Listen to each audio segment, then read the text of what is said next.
میرے پیارے دوستو، آج ہمارا موضوع ہے نبی صلی اللہ علیہ وسلم کا ولادت اور اس کا پرورش۔ نبی آخر الزمان محمد الرسول اللہ صلی اللہ علیہ وسلم کا جائے ولادت وہ مکان ہے جو بعد میں حجاج ابن یوسف کے بھائی محمد بن یوسف کے ہاتھ میں آیا۔ العرض جس سال اصحاب فیل کا حملہ ہوا اس کے ماہ ربیع الاول کے 12ویں تاریخ روز دوشنبہ دنیا کی عمر میں ایک نرالا دن ہے کہ آج پیدائش عالم کا مقصد لیل و نہار کے انقلاب کی اصلی عرض آدم علیہ السلام اور اولاد آدم کا فخر، کشتی نوح علیہ السلام کی حفاظت کا راز، ابراہیم علیہ السلام کی دعا اور موسیٰ و عیسیٰ علیہ السلام کی پیشن گوئی کا مصداق یعنی ہمارے آقا نامدار حضرت محمد مصطفیٰ صلی اللہ علیہ وسلم کا رونق افروز عالم ہوتے ہیں۔ ادھر ملک فارس کے کسرا کے محل میں زلزلہ آتا ہے جس سے اس کے 14 کنگرے گر جاتے ہیں۔ بحیرہ سادہ یعنی ملک فارس کا ایک دریا دفعتاً خشک ہو جاتا ہے۔ فارس کے آتش کدہ کی وہ آگ جو 1000 سال کی کبھی نہ بجھی تھی خود بخود سرد ہو جاتی ہے۔ یہ در حقیقت آتش پرستی اور ہر گمراہی کے خاتمہ کا اعلان اور فارس و روم کی سلطنتوں کے زوال کی طرف اشارہ ہے۔ صحیح احادیثوں میں ہے کہ ولادت کے وقت آپ کی والدہ ماجدہ کے بطن سے ایک ایسا نور ظاہر ہوا کہ جس سے مشرق و مغرب روشن ہو گئے، اور بعض روایاتوں میں ہے کہ آپ صلی اللہ علیہ وسلم زمین پر جلوے افروز ہوئے تو دونوں ہاتھوں مبارک پر سہارا دیتے ہوئے تھے۔ پھر آپ صلی اللہ علیہ وسلم نے خاک کو مٹھی بری اور آسمان کی طرف دیکھا۔ سبحان اللہ۔ تو میرے پیارے دوستو، آپ صلی اللہ علیہ وسلم کا تاریخ ولادت کیا ہے؟ اس پر اتفاق ہے کہ ولادت باسعادت ماہ ربیع الاول میں دوشنبہ کے دن ہوئی، لیکن تاریخ کی تعیین میں 4 اقوال مشہور ہے: دوسری، 8ویں، 10ویں اور 12ویں۔ حافظ مغتلطائی نے دوسری تاریخ کو اختیار فرما کر دوسرے اقوال کو مرجوح قرار دیا ہے، مگر مشہور قول 12ویں تاریخ کا ہے۔ بہرحال حضور صلی اللہ علیہ وسلم کے تاریخ ولادت میں یہ اختلافات موجود ہے اور ساتھ یہ اقوال ہے۔ پیارے دوستو، ان حضرت صلی اللہ علیہ وسلم ابھی تک پیدا نہیں ہوئے تھے کہ آپ صلی اللہ علیہ وسلم کے والد ماجد عبداللہ کو ان کے والد عبد المطلب نے حکم دیا کہ او مدینہ طیبہ سے کھجوریں لائے۔ عبداللہ آپ صلی اللہ علیہ وسلم کو بصورت حمل چھوڑ کر مدینہ چلے گئے۔ اتفاقاً وہی ان کی وفات ہو گئی، اور اسی طرح والد کا سایہ پیدائش سے پہلے حضور صلی اللہ علیہ وسلم کے سر مبارک سے اٹھ گیا۔ سب سے پہلے ان حضرت صلی اللہ علیہ وسلم کو آپ صلی اللہ علیہ وسلم کے والدہ ماجدہ نے اور چند روز کے بعد ابو لہب کے کنیز صوبیہ نے دودھ پلایا۔ اس کے بعد یہ دولت حلیمہ سعدیہ کو نصیب ہوئی۔ شرفائے عرب کی یہ عادت تھی کہ بچوں کو دودھ پلانے کے لیے گرد و نواح کے دیہات میں بھیج دیتے تھے، جس سے بچوں کو جسمانی صحت بھی ہو جاتی ہے اور وہ خالص عربی زبان بھی سیکھ جاتے تھے، اور اسی لیے گاؤں کی عورتیں اکثر شہروں میں شیخوار بچوں لینے کے لیے جایا کرتے تھے۔ حلیمہ سعدیہ کا بیان ہے کہ میں طائف سے بنی سعد کے عورتوں کے ہمراہ دودھ پینے والا بچوں کی تلاش میں مکہ کو چلی۔ اسی سال قحط تھا، میری گود میں ایک بچہ تھا، مگر فقر و فاقہ کی وجہ سے اتنا دودھ نہ تھا جو اس کا کافی ہو سکے، رات بھر وہ بھوک سے تڑپتا تھا اور ہم اس کی وجہ سے بیٹھ کر رات گزارتے تھے۔ حلیمہ کہتی ہے کہ ایک اونٹنی بھی ہمارے پاس تھی مگر اس کے بھی دودھ نہ تھا۔ مکہ مکرمہ کے سفر میں جس دراز گوش پر سوار تھی وہ بھی اس قدر لاغر تھا کہ سب کے ساتھ نہ چل سکتا تھا، ہمراہی بھی اس سے تنگ آ رہے تھے۔ بالآخر مشکل سے یہ سفر ملے ہوا مکہ پہنچے تو رسول اللہ صلی اللہ علیہ وسلم کو جو بھی عورت دیکھتی تھی اور یہ سنتی کہ آپ صلی اللہ علیہ وسلم یتیم ہے تو کوئی قبول نہ کرتی، کیونکہ زیادہ انعام و اکرام کا توقع نہ تھی۔ ادھر حلیمہ کی قسمت کا ستارہ چمک رہا تھا، ان کے دودھ کی کمی ان کے لیے رحمت بن گئی، کیونکہ دودھ کم دیکھ کر کسی نے اس کو اپنا بچہ دینا گوارا نہ کیا۔ حلیمہ سعدیہ فرماتی ہے کہ میں نے اپنے شوہر سے کہا کہ یہ تو اچھا نہیں معلوم ہوتا کہ خالی ہاتھ واپس ہو، خالی جانے سے یہی بہتر ہے کہ اس یتیم کو لے چلی۔ شوہر نے منظور کر لیا اور یہ اس دری یتیم کو لے آئے جس سے آمنہ اور حلیمہ کے گھر میں نہیں بلکہ مشرق و مغرب میں اجالا ہونے والا تھا۔ اللہ جل جلالہ کا فضل تھا کہ حلیمہ سعدیہ کی قسمت جاگی اور سرور کائنات صلی اللہ علیہ وسلم ان کی گود میں آ گئے تو برکات کا ظہور شروع ہو گیا۔ اس قدر دودھ اترا کہ آپ صلی اللہ علیہ وسلم نے بھی اور آپ صلی اللہ علیہ وسلم کے رضا بائی نے بھی خوب سیر ہو کر پیا اور آرام سے سو گئے۔ ادھر اونٹنی کو دیکھا تو اس کے تن دودھ سے لبریز تھے۔ حلیمہ سعدیہ رضی اللہ تعالی عنہ فرماتی ہے کہ میرے شوہر نے اس کا دودھ نکالا اور ہم سب سے سیر ہو کر پیا اور رات بھر آرام سے گزاری، اور مدتوں کے بعد یہ پہلی رات تھی کہ ہم اطمینان کے ساتھ نیند ہو کر سوئے۔ اب تو میرا شوہر بھی کہنے لگا کہ حلیمہ تم تو بڑا ہی مبارک بچہ لائی ہو۔ میں نے کہا مجھے بھی یہی توقع ہے کہ یہ نہایت مبارک لڑکا ہے۔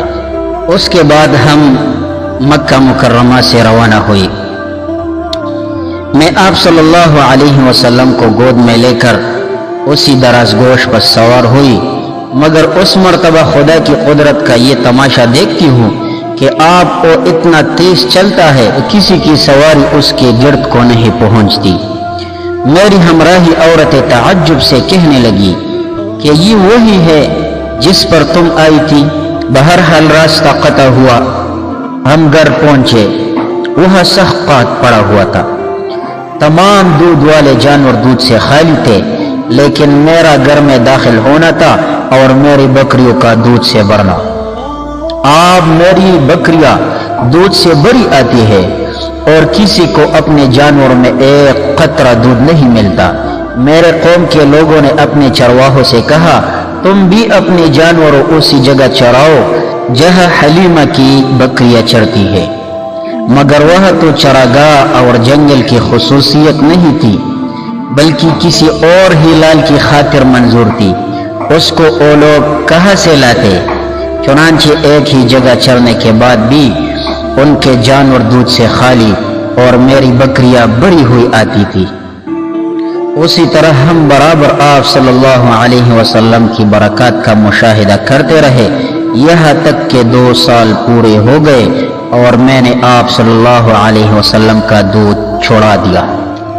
تو میرے پیارے دوستو، حیرانگی کا بات یہ ہے کہ حلیمہ رضی اللہ تعالی عنہ کا بیان ہے کہ جس وقت آپ صلی اللہ علیہ وسلم کا دودھ چھوڑایا تو یہ کلمہ مبارک آپ صلی اللہ علیہ وسلم کے زبان مبارکہ پر جاری ہوئی، اللہ اکبر کبیرا والحمد للہ حمدا کثیرا وسبحان اللہ بکرۃ واصیلا، اور یہ آپ صلی اللہ علیہ وسلم کے سب سے بڑا کلام تھا۔ تو میرے پیارے دوستو بھائیو، حلیمہ سعدیہ آپ صلی اللہ علیہ وسلم کے بچپن کا حال بیان کرتے ہوئے فرماتی ہے کہ آپ صلی اللہ علیہ وسلم کا نشو و نما اور سب بچوں سے اعلیٰ تھا کہ 2 سال ہی میں اچھے بڑے معلوم ہونے لگے۔ آپ حسب معمول حسب قاعدہ آپ صلی اللہ علیہ وسلم کی والدہ کے پاس لائے، مگر آپ صلی اللہ علیہ وسلم کی برکات کی وجہ سے آپ صلی اللہ علیہ وسلم کو چھوڑنے کو جو ہی نہ چاہتا تھا۔ اتفاقاً اس سال مکہ میں طاعون پھیل رہا تھا۔ ہم وبا کا بہانہ کر کے پھر آپ صلی اللہ علیہ وسلم کو ساتھ واپس لے آئے۔ آپ صلی اللہ علیہ وسلم ہمارے پاس رہے، باہر نکلتے اور لڑکوں کو کھیلتے ہوئے دیکھتے تھے، لیکن آپ صلی اللہ علیہ وسلم کا عادت مبارک تھی کہ خود علیحدہ رہتے تھے۔ ایک روز مجھ سے فرمانے لگے کہ میرے دوسرے بھائی دن بھر نظر نہیں آتے، وہ کہاں رہتے ہیں؟ میں نے کہا بکریاں چرانے جاتے ہیں۔ تو آپ صلی اللہ علیہ وسلم نے فرمایا کہ مجھے ان کے ساتھ بھیجا کرو، اور اس کے بعد اپنے رضائی بھائی عبداللہ کے ساتھ جایا کرتے تھے۔ ایک مرتبہ دونوں مواشی میں پھر رہے تھے کہ عبداللہ دوڑنے رہا اور کامتے ہوئے گھر پہنچے اور اپنے باپ سے کہا کہ میرے قریشی بھائی کو 2 سفید کپڑے والے آدمیوں نے پکڑ کر لٹایا اور شکم چاک کر دیا، میں ان کو اسی حالت میں چھوڑ کر آیا ہوں۔ ہم دونوں گھبرائے ہوئے جنگل کو دوڑے، دیکھا کہ آپ صلی اللہ علیہ وسلم بیٹھے ہیں مگر رنگ مبارک خوف سے متعیر ہے۔ تو میں نے پوچھا کہ بیٹا کیا بات ہے؟ فرمایا 2 شخص سفید کپڑے پہنتے ہوئے آیا اور میرے پیٹ چاک کر کے اس میں سے کچھ ڈھونڈ کر نکالا، معلوم نہیں کیا تھا۔ ہم آپ صلی اللہ علیہ وسلم کو گھر لائے۔ اس کے بعد میں آپ کو ایک کاہن کے پاس لے گئی۔ وہ کاہن نے آپ صلی اللہ علیہ وسلم کو دیکھتے ہی اپنی جگہ سے اٹھا اور آپ صلی اللہ علیہ وسلم کو اپنے سینہ پر اٹھا لیا اور چلانا شروع کر دیا کہ اے آل عرب دوڑو، جو بلا تم پر عن قریب پہنچنے والی تھی اس کو دفع کرو، جس کی صورت یہ ہے کہ اس لڑکے کو قتل کر دو، اور اگر تم نے اسے چھوڑ دیا تو یاد رکھو کہ یہ تمہارے دین کو مٹا دے گا اور ایسے مذہب کی طرف تمہیں دعوت دے گا جو تم نے آپ تک کبھی نہیں سنا۔ حلیمہ سعدیہ فرماتی ہے کہ میں نے یہ معاملہ دیکھا تو آپ صلی اللہ علیہ وسلم کو اس بدبخت کے ہاتھ سے کھینچ لیا اور کہا کہ تو دیوانہ ہو گیا ہے، تجھے خود اپنے دماغ کا علاج کرانا چاہیے۔ حلیمہ آپ صلی اللہ علیہ وسلم کو لے کر گھر آئے، لیکن اس دوسرے واقعے نے ان کو اس پر آمادہ کر دیا کہ آپ صلی اللہ علیہ وسلم کو آپ صلی اللہ علیہ وسلم کی والدہ ماجدہ کے سپرد کر دے، کیونکہ حلیمہ سعدیہ کما حقہ تحفظ نہ کر سکتی تھی۔ سیرت ابن ہشام صفحہ نمبر 9 میں یہ لکھا ہے کہ حلیمہ سعدیہ جب مکہ پہنچ کر آپ صلی اللہ علیہ وسلم کو آپ صلی اللہ علیہ وسلم کی والدہ شریفہ کے سپرد کیا تو انہوں نے حلیمہ سے کہا کہ باوجود خواہش کر کے واپس لے جانے کے اس قدر جلد واپس لے آنے کی کیا وجہ ہے؟ بہرحال اصرار کے بعد حلیمہ کو تمام واقعہ عرض کر دینا پڑا۔ انہوں نے سن کر فرمایا کہ بے شک میرے بیٹے ایک خاص شان والے ہیں، اور پھر ایام حمل اور وقت ولادت کے تمام خیرت انگیز واقعات سنائے۔ تو میرے پیارے دوستو، جب آپ صلی اللہ علیہ وسلم اپنی ماں کو اس نے حوالہ کر دیا تو آپ صلی اللہ علیہ وسلم کی عمر شریف 4 یا 6 برس ہوئی تو مدینہ سے واپس ہوتے ہوئے بمقام ابوا آپ صلی اللہ علیہ وسلم کی والدہ ماجدہ نے بھی دنیا سے رحلت فرمائی۔ بچپن کا زمانہ 6 سال کی عمر ہے، والد صاحب کا سایہ تو پہلے سے اٹھ چکا ہے، والدہ کی آغوش شفقت کا بھی خاتمہ ہوا، لیکن یہ یتیم جس آغوش رحمت میں پرورش پانے والا ہے وہ ان اسباب سے بے نیاز ہے، وہ ایسی مسبب الاسباب ذات ہے کہ اس کو کوئی بھی اسباب کی ضرورت نہیں۔ اللہ رب العزت خود کفیل کر کے اس کا پرورش مبارکہ فرمایا۔ تو میرے پیارے دوستو، بہرحال والدین کے بعد آپ صلی اللہ علیہ وسلم اپنے دادا عبد المطلب کے پاس رہے، لیکن خدائے قدوس کو دکھلانا تھا کہ یہ نونہال مخض آغوش رحمت میں پرورش پانے والا ہے، مسبب الاسباب اس کی تربیت کا خود کفیل ہو چکا ہے۔ جب آپ صلی اللہ علیہ وسلم کی عمر مبارک 8 برس 2 مہینہ 10 دن کی ہوئی تو عبد المطلب بھی دنیا سے رحلت فرمائے ہوئے۔